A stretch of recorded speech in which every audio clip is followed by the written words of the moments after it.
On the specific proposal regarding civilizations, we live in a global environment. Some in the West like to define it more in material means and look at globalization only as a material package. Old civilizations like China, like Egypt, tend to look at it, if you want, more comprehensively. We live in a well-connected world, which means we need to live together, not try to live as identical civilizations with identical cultures. So the basic concept of tolerance, of a shared future, of respecting each other's civilizations is something that I'm very happy to see focused on in the Chinese initiative. And I really would like it to be even more widely expanded in practical terms.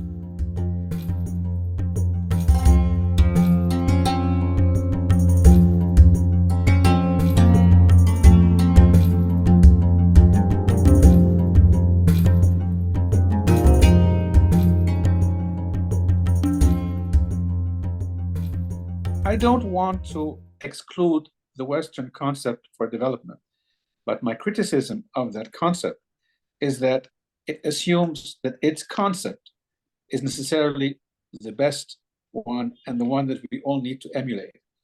My approach, which I think is in many ways consistent with also the Chinese initiative, is we need to take the best out of each of our civilizations and respect each other.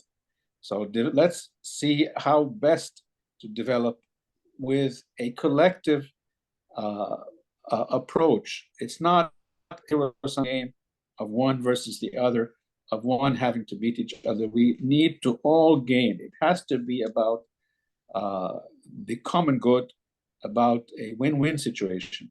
So this idea of an exclusive civilization is conceptually difficult for me to swallow, and especially coming from a old civilization. We know that we have a long record and a lot of achievements, and we respect old civilizations like ours, and because we respect history. But I'm not excluding the Western civilization, but I don't want to emulate that necessarily.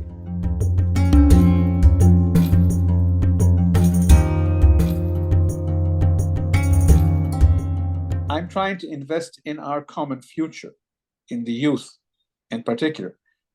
It is not enough for government officials to meet, to have agreements, to develop projects. That's always important. But if you really want to invest in sustained development, you need to have a better understanding of each other's communities.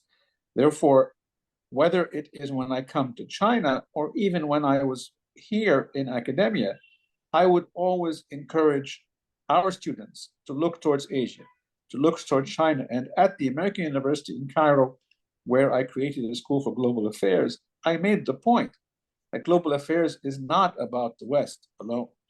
It's about the whole world. And every January, we would invite students from Chinese universities to come and visit our university, to come and visit Egypt. And I've said the same thing to my colleagues at Egyptian embassies in China and Chinese embassies in Egypt. Need to expand cultural exchanges with universities, with think tanks, with youth groups, facilitate Arabic teaching in China and Chinese teachings in the Arab world so that our communities can deal with each other.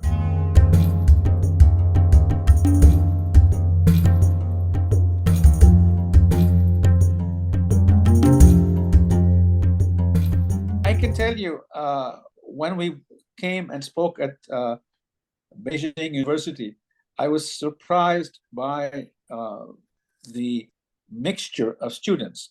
They were, the majority, of course, were Chinese, but I found a very large number of African students in particular.